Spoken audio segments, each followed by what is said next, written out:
I'm basically just going to be talking about why the movie Stardust is bad, in my opinion, and just my overall like criticism of it. But I mean, obviously, I'm still going to give it some justification because it's a movie and there are still good points to it.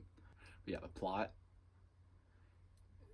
plot doesn't make sense like at all. Like it just spoiler alert.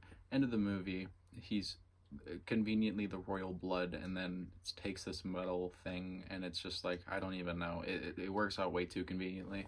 But my whole problem with the movie stories, like I said, it's all right. It's a story. I couldn't really care less. This man's hair. He some point in the movie he's traveling and he needs to change his identity or something like that, or he needs to change his look. I don't remember why he does it, but he gets a haircut, and it's first of all this camera shot. It cuts and it shows him and he's getting his haircut, and then all of a sudden it cuts away and then his hair's super long. Now, me personally, I understand the cheap transitions, but the hair wasn't doing it for me, dog. The hair was awful. Um, I also do just want to put this out there. I am aware my hair is funky. I I don't care. I truly could not care less. It grows back, bro. But still, you know why? I mean, does diss mine all you want. His hair was not gonna work either way. But hold on. I think that it was, like I said, had an overall decent story. The idea of a meteor coming to Earth and or whatever star, I don't even remember, coming to Earth and being a human is overall kind of cool. But it has the generic, the main character goes after some chick that doesn't care about him, and then conveniently, not too long after, finds his true soulmate and then goes with that. But my problem with that in this movie is he literally ditches her for this chick, leaves her at like a motel or something. Okay, who he's been saving her. Who first of all, my boy borderline kidnapped her. Okay, he had her with some little magic chain thing because this movie has like witches, pirates, um, and like kings and stuff. It's the most random thing ever. It's like as if someone just saw a bunch of movies and went bleh. But it just doesn't make sense. And I think the whole fact that the girl in the asteroid who he ends up falling in love with just conveniently is okay with going back to him after he ditches her, that makes no sense. Like logically, no one's gonna do that. Like I shouldn't even have to talk about that. But um, other than that, though, the movie was all right. I liked the pirate dude. The pirate dude was cool. I think he was pretty funny. How he had like a tough guy thing, and then he was just like a big old wuss, truly. But um, again, with the whole him conveniently being the royal blood at the end of the movie, it's very predictable too, which doesn't help. It just doesn't help it be like entertaining. It's a cool, like I said, concept. I think very poor execution. Um, Overall, I think the movie was, like I said, decent. Not my movie. Like I would not watch this if I was given an opportunity. But also, I feel like I should talk about like I'm skipping a whole big part of all of it.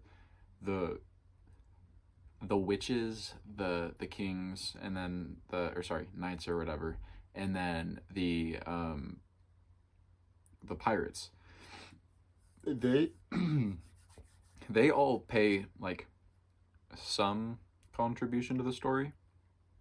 However, you're only getting like, because it's set up in the format where you're seeing our main protagonist and what's happening with him, but you see all these other things that's happening throughout it, but like they're all connecting together. Like, I get it, but the all the other characters I feel like don't really do much for the story other than like, I mean, obviously the royal blood thing for the kings, but like not really anything else in the story, like character wise, is, I don't know, like it's the witches, they're cool, but like the only reason that I feel like affected the story was because they just wanted the girl because they didn't want to grow old.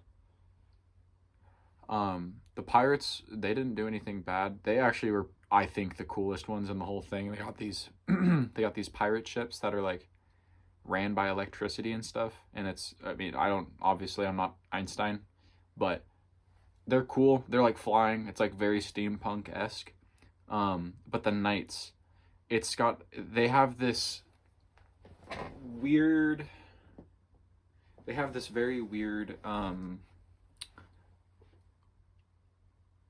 how when one dies, it's like they all have to live outlive each other so they can gain the throne or whatever, because that's what their father did to gain the throne. Okay. Um, but again, like I said with the plot thing where he's the royal blood, it's like they brought that up at the beginning of the movie, and it's like they should have kind of kept that a little bit more discreet, I feel like, because it just kind of gave away the whole plot and what was going to happen. And I mean, obviously, a lot of movies you're going to be able to predict what's happening. I'm not doubting that. But in this scenario, it just doesn't work out that well, in my opinion. But like, I just also really don't like the way the main actor looks. Like, I know I'm not the best looking dude on the planet, but dude, I think personally it is truly just irritating looking at that dude. And as soon as he gets that haircut, it makes it 10 times worse. I hated it. But again, other than that, pretty decent movie. If I was to give it a scale out of 1 out of 10, I'd give it a solid like 6, because I feel like anything below 5 is absolute, just not even worth glancing at. But I mean, if you have, I don't even remember how long it is. I want to say like an hour and a half to burn, and you're really bored, and you like sci-fi stuff, like fantasy kind of stuff, do it, because I know some people probably really like the movie. I'm just not one of them. But yeah, thank you.